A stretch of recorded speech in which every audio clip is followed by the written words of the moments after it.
जय श्री कृष्णा। आप सभी को भाद्रपद मास के 28वें दिन की ढेरों शुभकामनाएं। प्रिय भक्तों, आज हम सुनेंगे श्री विष्णु पुराण में 28वें दिन की कथा, जहां पर हम 23वां, 24वां और 25वां अध्याय सुनेंगे। कारण ये है कि बीच में कुछ दिन हमारे अध्याय नहीं हो पाए थे।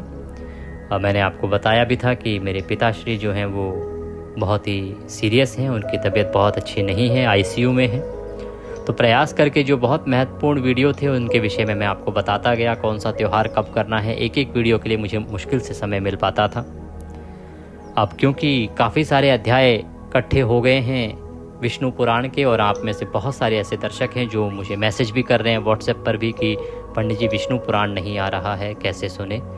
तो मैंने आज प्रयास किया है कि कुछ अध्याय जो बीच में छूट गए हैं उनको मैं आज करूं, कुछ मैं कल करने का प्रयास करूंगा, जिससे कि आपने जो नियम धारण किया है ना वो पूरा हो। ऐसा ना हो कि परेशानी मेरे जीवन में हो और मेरे कारण आपका भी नियम भंग हो जाए, खंडित हो जाए। ऐसा होना नहीं चाहिए। इसीलिए मेरा प्रयास रहेगा कि विष्णु पुराण के जो भी अध्याय बीच में छूट गए हैं उनको मैं शीघ्रता से पूर्ण करूं, और फिर प्रतिदिन आपके जो अध्याय हैं उनको मैं आपको सुनाता चला जाऊं। आइए आज का अध्याय आरंभ करेंगे। अभी विष्णु पुराण में हम सुन रहे थे पंचम अंश, जिसमें भगवान श्री कृष्ण के अवतार का वर्णन चल रहा था। भगवान कृष्ण की लीलाएं आ रही थी कि भगवान कृष्ण ने किस प्रकार से जन्म लिया, भगवान कृष्ण ने किस प्रकार से संसार का उद्धार किया। और पिछले अध्याय में हमने लास्ट में सुना था बाणासुर का संग्राम। आज हम सुनेंगे पौंड्रक वध के विषय में और काशी दहन के विषय में। बड़ा ही उत्तम वृतांत है। इसके साथ ही सांब का विवाह भी आएगा। सांब के विवाह का जो वर्णन है वो भी आज ही के अध्याय में आएगा, और द्विविध का वध भी आज ही के अध्याय में आएगा। इस प्रकार से 3 अध्याय हम आज करने वाले हैं। आइए प्रिय दर्शकों, आज का अध्याय आरंभ करते हैं, कथा आरंभ करते हैं। आपसे निवेदन है कि भगवान के पुराण का यह वीडियो है तो कृपया वीडियो को एक बार लाइक अवश्य कर दीजिएगा। परमेश्वर की कृपा प्राप्त करने के लिए कमेंट बॉक्स में अवश्य लिखिएगा जय श्री हरि या ओम नमो भगवते वासुदेवाय। चातुर्मास चल रहा है। चातुर्मास में ये मंत्र जितने लिखे जाएंगे उतना कल्याण होगा। आप देख रहे हैं देवभूमि ज्योतिष संस्थान का प्रतिष्ठित यूट्यूब चैनल देवभूमि धार्मिक। हम यहाँ पर सभी व्रत और त्योहारों की सही शास्त्रीय जानकारी प्रदान करते हैं। ज्योतिष शास्त्र और पंचांग के आधार पर आपको बताते हैं कौन सी तिथि कब है, व्रत आदि कब करना है, क्या विधि है, क्या नियम है। यदि आप सभी व्रत और त्योहारों की सही शास्त्रीय जानकारी पाते रहना चाहते हैं तो कृपया चैनल को सब्सक्राइब कीजिए और बेल आइकन को प्रेस कीजिए। जब आप सब्सक्राइब का बटन दबाएंगे तो वहाँ एक घंटी का निशान बना हुआ आएगा, उसको अवश्य दबाइएगा, तभी आपको हमारे सभी वीडियो प्राप्त होंगे, अन्यथा आपसे जानकारी छूट जाएगी। आइए कथा आरंभ करते हैं। सबसे पहले परम पूज्य गुरुदेव के चरणों की वंदना करते हैं। गुरुर् ब्रह्मा गुरुर्विष्णु गुरुर्देव महेश्वरः, गुरुर् साक्षात् परब्रह्म तस्मै श्री गुरुवे नमः। बोलिए गुरुदेव महाराज की जय। या देवी सर्वभूतेषु मां सरस्वती रूपेण संस्थिता, नमस्तस्यै नमस्तस्यै नमस्तस्यै नमो नमः। बोलिए सरस्वती महारानी की जय। बोलिए प्रथम पूज्य श्री गणेश जी महाराज की जय। बोलिए विष्णु भगवान की जय। बोलिए श्री विष्णु पुराण की जय।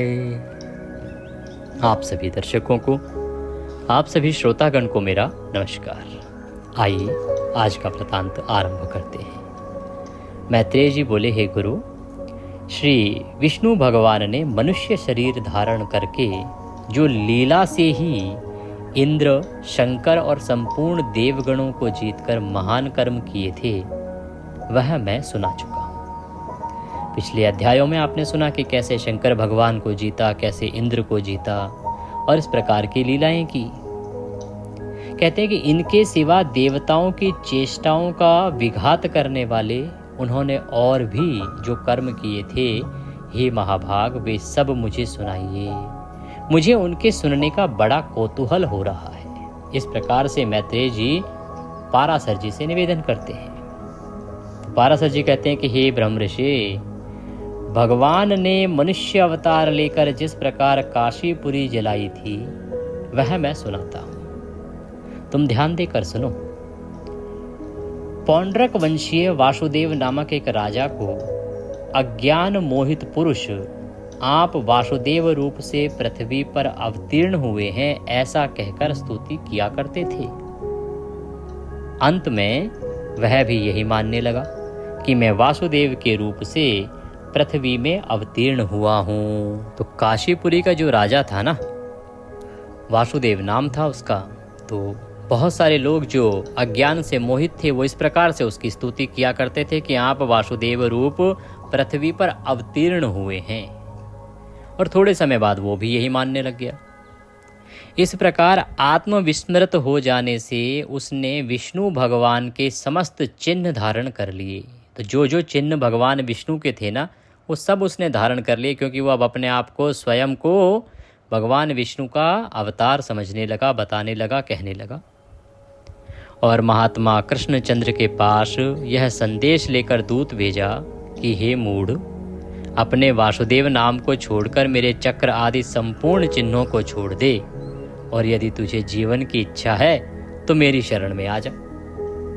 आप उसको समझिए, उसके घमंड की क्षमता देखिए कि भगवान श्री कृष्ण को उसने पत्र भेजा कि तू तो मूढ़ है, अज्ञानी है, असली वासुदेव तो मैं हूँ जो विष्णु का अवतार हूँ, और जो तू लेके घूमता है ना चक्र सुदर्शन आदि, ये सब तेरे नहीं है, ये सब मेरे हैं, इनको धारण करना छोड़ दे,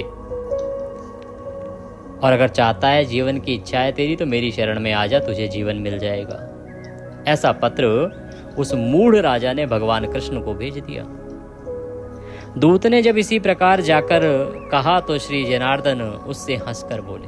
भगवान श्री कृष्ण की नगरी में दूत गया, दूत ने जाके सारी बातें वैसे ही कह सुनाई। तो भगवान कृष्ण हंसकर बोले, ठीक है, मैं अपने चिन्ह चक्र को तेरे प्रति छोड़ूंगा। हे दूत, मेरी ओर से तू पौंड्रक से जाकर यह कहना कि मैंने तेरे वाक्य का वास्तविक भाव समझ लिया है, तुझे जो करना हो सो कर। कि भाई ठीक है, मैं तेरे प्रति अपना चक्र छोड़ दूंगा, मैंने जो तेरा वाक्य है ना, जो तूने शब्द कहे हैं उसको पकड़ लिया है, और उसका जो भाव है उसको भी समझ लिया है, और उसको मैं अवश्य पूरा करूंगा। मैं अपने चिन्ह और वेश धारण कर तेरे नगर में आऊंगा, और निसंदेह अपने चिन्ह चक्र को तेरे ऊपर छोड़ूंगा, और तूने जो आज्ञा करते हुए आ ऐसा कहा है ना, सो मैं उसे भी अवश्य ही पालन करूंगा, और कल शीघ्र ही तेरे पास पहुंचूंगा। हे राजन, तेरी शरण में आकर मैं वही उपाय करूंगा जिससे फिर तुझसे मुझे कोई भय ना रहे। तो इस प्रकार से भगवान श्री कृष्ण ने दूत को संदेशा दे दिया और उसको भेज दिया। श्री कृष्णचंद्र के ऐसा कहने पर जब दूत चला गया तो भगवान स्मरण करते ही उपस्थित हुए, गरुड़ पर चढ़कर तुरंत उसकी राजधानी को चले। भगवान के आक्रमण का समाचार सुनकर काशी नरेश भी उसका पृष्ठपोषक सहायक होकर अपनी संपूर्ण सेना लेके उपस्थित हो गया। जैसे ही खबर लगी कि भगवान आक्रमण कर रहे हैं तो काशी नरेश ने भी सारी सेना एकत्र की और पहुंच गया। तदंतर अपनी महान सेना सहित काशी नरेश की सेना लेकर पौंड्रक वासुदेव श्री कृष्णचंद्र के सम्मुख आ गया। भगवान ने दूर से ही उसे हाथ में चक्र, गदा, शांग, धनुष और पद्म लिए एक उत्तम रथ पर बैठे देखा। भगवान ने देखा कि जितने उनके चिन्ह हैं, हाथ में चक्र इसने धारण किया है, गदा इसने ले रखी है, भगवान विष्णु का शांग धनुष इसने धारण किया है, पद्म इसने धारण किया है और रथ पर बैठा हुआ है। श्री हरि ने देखा कि उसके कंठ में वैजंती माला है, शरीर में पीतांबर है और गरुड़ रचित ध्वजा है, और वक्षस्थल में श्री वत्स चिन्ह है। उसे नाना प्रकार के रत्नों से सुसज्जित किरीट और कुंडल धारण किए देखकर श्री गरुड़ध्वज भगवान गंभीर भाव से हंसने लगे। और हे द्विज, उसकी हाथी घोड़ों से बलिष्ठ तथा निस्त्रिंश खड्ग, डाल, शूल, शक्ति और धनुष आदि से सुसज्जित सेना से युद्ध करने लगे। अब भगवान उसकी सेना से भिड़ गए, अकेले युद्ध लड़ रहे हैं। श्री भगवान ने एक क्षण में ही अपने शांग धनुष से छोड़े हुए शत्रुओं को विदीर्ण करने वाले तीक्ष्ण बाणों तथा गदा और चक्र से उसकी संपूर्ण सेना को नष्ट कर डाला। इसी प्रकार काशीराज की सेना को भी नष्ट करके श्री जनार्दन ने अपने चिन्हों से युक्त मूढ़मती पौंड्रक से कहा। काशीराज की जो सेना थी उसका तो सर्वनाश कर दिया भगवान ने, और जो दुर्बुद्धि पौंड्रक है उससे कहने लगे, हे पौंड्रक, मेरे प्रति तूने जो दूत के मुख से यह कहलाया था कि मेरे चिन्ह को छोड़ दे, सो मैं तेरे सम्मुख उस आज्ञा को संपन्न करता हूँ। भगवान कहते हैं, भाई देखो, तुमने दूत के द्वारा कहा था कि जो तेरे जितने भी चिन्ह हैं उन सबको मैं छोड़ दूं, तो जो तेरी आज्ञा है अब मैं उसको पूरा कर देता हूँ। मैं छोड़ देता हूँ सारे चिन्ह तेरे प्रति, तेरे लिए, तेरे ऊपर। भगवान कहने लगे कि ये देख, ये मैंने चक्र छोड़ दिया, यह तेरे ऊपर गदा भी छोड़ दी, और यह गरुड़ भी छोड़ देता हूँ, यह तेरी ध्वजा पर आरूढ़ हों। ऐसा कहकर छोड़े हुए चक्र ने पौंड्रक को विदीर्ण कर डाला, गदा ने नीचे गिरा दिया और गरुड़ ने उसकी ध्वजा तोड़ डाली। तदंतर संपूर्ण सेना में हाहाकार मच जाने पर अपने मित्र का बदला चुकाने के लिए खड़ा हुआ काशी नरेश श्री वासुदेव से लड़ने लगा। अब क्या हुआ कि जब पौंड्रक को मरा हुआ देखा, चक्र से विदीर्ण देखा, तो उसका जो मित्र था काशी नरेश, वो लड़ने के लिए आ गया भगवान से और लड़ाई लड़ने लगा। तब भगवान ने शांग धनुष से छोड़े हुए एक बाण से उसका सिर काटकर संपूर्ण लोगों को विस्मित करते हुए काशीपुरी में फेंक दिया। इस प्रकार पौंड्रक और काशी नरेश को अनुचरों सहित मारकर भगवान फिर द्वारका लौट आए और वहां स्वर्ग सदृश सुख का अनुभव करते हुए रमण करने लगे। इधर काशीपुरी में काशीराज का सिर गिरा और उसे देखकर संपूर्ण नगरवासी विस्मय पूर्वक कहने लगे, यह क्या हुआ? उसे किसने काट डाला? जब उसके पुत्र को मालूम हुआ कि उसे श्री वासुदेव ने मारा है, तो उसने अपने पुरोहित के साथ मिलकर भगवान शंकर को संतुष्ट किया। अभिमुक्त महाक्षेत्र में उस राजकुमार से संतुष्ट होकर श्री शंकर ने कहा, वर मांगो। वह बोला, हे भगवान महेश्वर, आपकी कृपा से मेरे पिता का वध करने वाले कृष्ण का नाश करने के लिए अग्नि से कृत्या उत्पन्न हो। भगवान शंकर ने कहा, ऐसा ही होगा। उनके ऐसा कहने पर दक्षिणाग्नि का चयन करने के अनंतर उसे एक अग्नि का ही विनाश करने वाली कृत्या उत्पन्न हुई। उसका कराल रूप, कराल मुख ज्वालामालाओं से पूर्ण था तथा उसके केश अग्नि शिखा के समान दैदीप्यमान और ताम्रवर्ण थे। वह क्रोधपूर्वक कृष्ण कृष्ण कहती हुई द्वारकापुरी में आ गई। हे मुने, उसे देखकर लोगों ने भय विचलित नेत्रों से जगतपति भगवान मधुसूदन की शरण ली। भगवान चक्रपाणि ने जाना कि शंकर की उपासना का काशीराज के पुत्र ने ही यह महाकृत्य उत्पन्न की है, तो अक्ष क्रीड़ा में लगे हुए उन्होंने लीला से ही यह कहकर कि इस अग्नि ज्वालामयी जटाओं वाली भयंकर कृत्या को मार डाल, अपना चक्र छोड़ दिया। तब भगवान विष्णु के सुदर्शन चक्र ने उस अग्नि माला मंडित जटाओं वाली और अग्नि मालाओं के कारण भयानक मुख वाली कृत्या का पीछा किया। उस चक्र के तेज से दग्ध होकर छिन्न भिन्न होती हुई वह माहेश्वरी कृत्या अति वेग से दौड़ने लगी तथा वह चक्र भी उतने ही वेग से उसका पीछा करने लगा। हे मुनिश्रेष्ठ, अंत में विष्णु चक्र से हत प्रभाव हुई कृत्या ने शीघ्रता से काशी में प्रवेश किया। उस समय काशी नरेश की संपूर्ण सेना और प्रथम गण अस्त्र शस्त्रों से सुसज्जित होकर उस चक्र के सम्मुख आए। तब वह चक्र अपने तेज से शस्त्रास्त्र प्रयोग में कुशल एवं संपूर्ण सेना को दग्ध करके कृत्या के सहित संपूर्ण वाराणसी को जलाने लगा।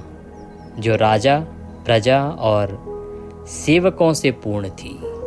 घोड़े, हाथी, मनुष्यों से भरी थी, संपूर्ण गोष्ठ और कोशों से युक्त थी और देवताओं के लिए भी दूरदर्शनीय उत्तम थी। उसी काशीपुरी को भगवान विष्णु के उस चक्र ने उसके ग्रह, कोट, चबूतरों में अग्नि ज्वालाएं प्रकट कर कर जला डाला। अंत में जिसका क्रोध अभी शांत नहीं हुआ तथा जो अत्यंत उग्र कर्म करने को उत्सुक था और जिसकी दीप्ति चारों ओर फैल रही थी, वह चक्र फिर लौटकर भगवान विष्णु के हाथ में आ गया। बोले विष्णु भगवान की जय। श्री मैत्रेय जी बोले, हे ब्राह्मण, अब मैं फिर मतिमान बलभद्र जी के पराक्रम की वार्ता सुनना चाहता हूँ। आप वर्णन कीजिए। हे भगवान, मैंने उनके यमुना आकर्षण आदि पराक्रम तो सुन लिए, अब हे महाभाग, उन्होंने जो जो और विक्रम दिखलाए हैं उनका वर्णन कीजिए।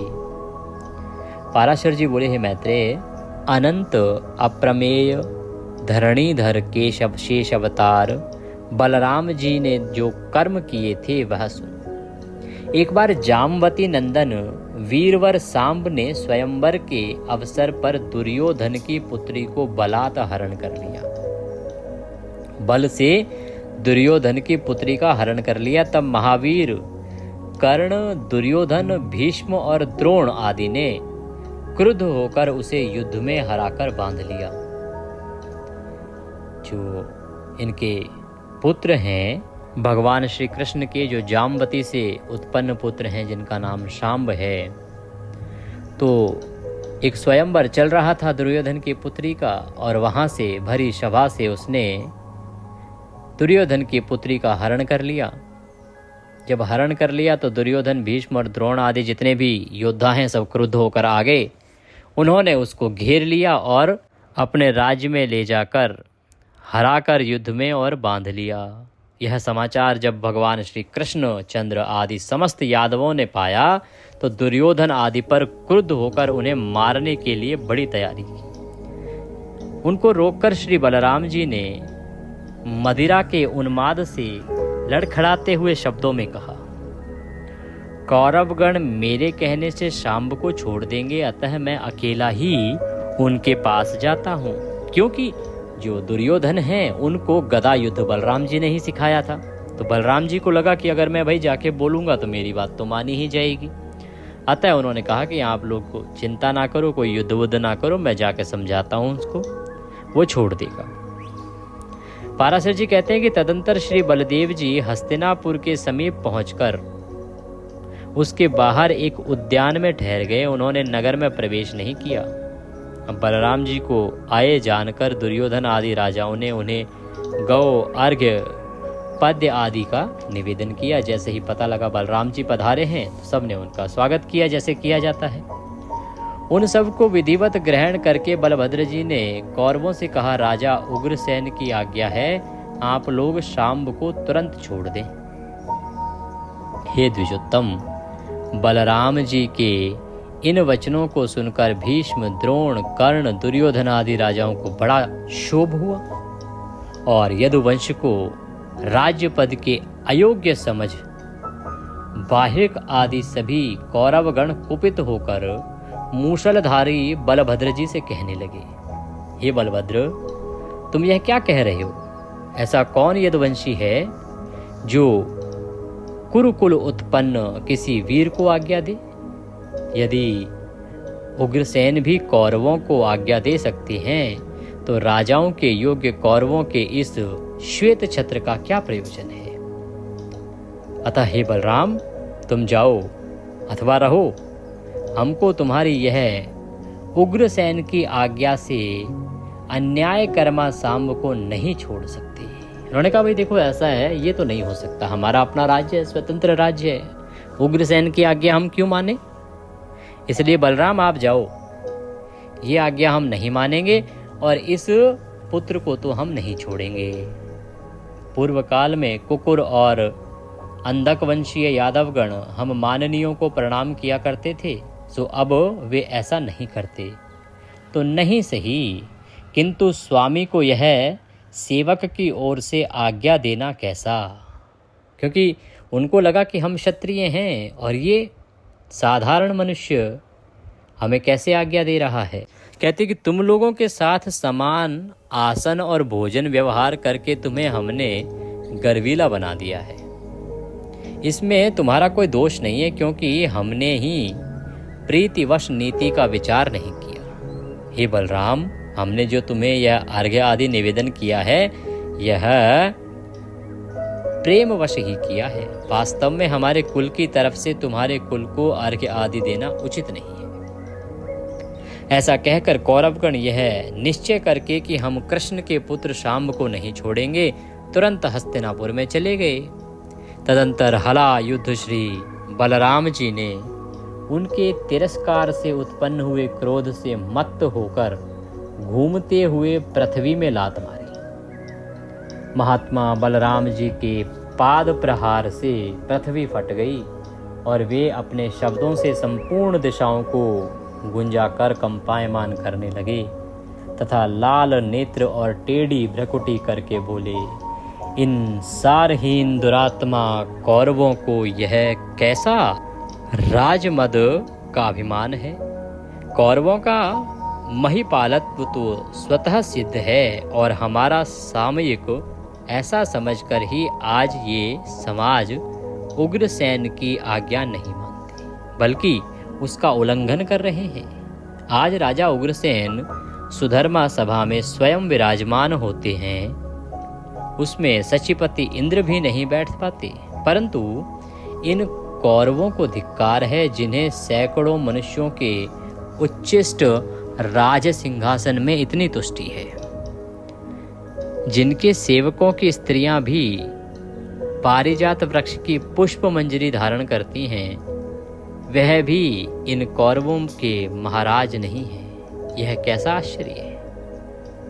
वे उग्रसेन की संपूर्ण राजाओं के महाराज बनकर रहेंगे।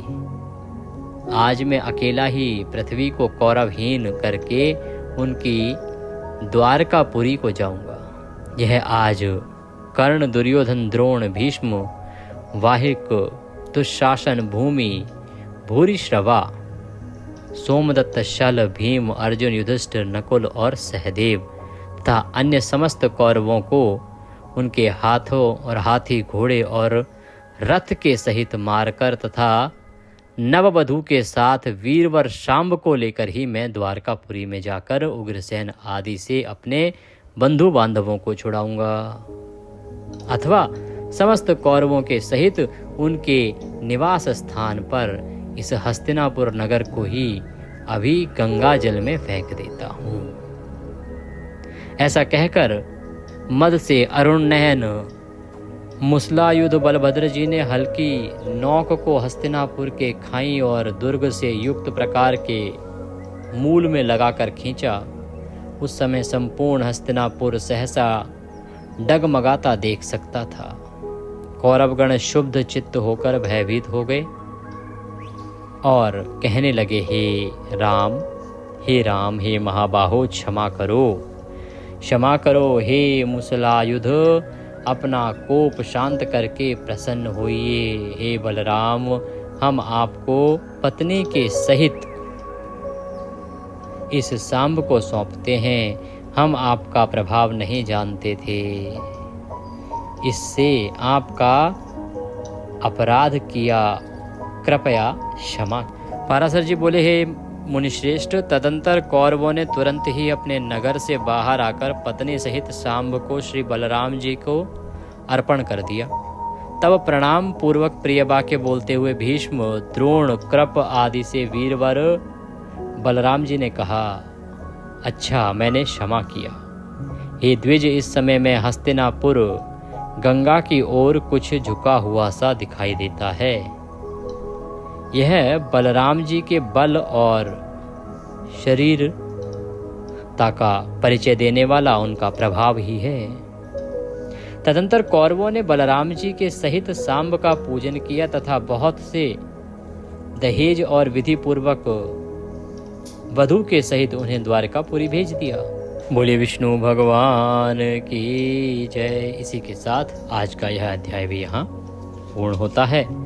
आज के इस अध्याय को हम यहीं विराम देंगे। कल हम सुनेंगे इससे आगे का वृतांत, आगे की कथा। बड़ा ही उत्तम वृतांत है जो आगे आने वाला है।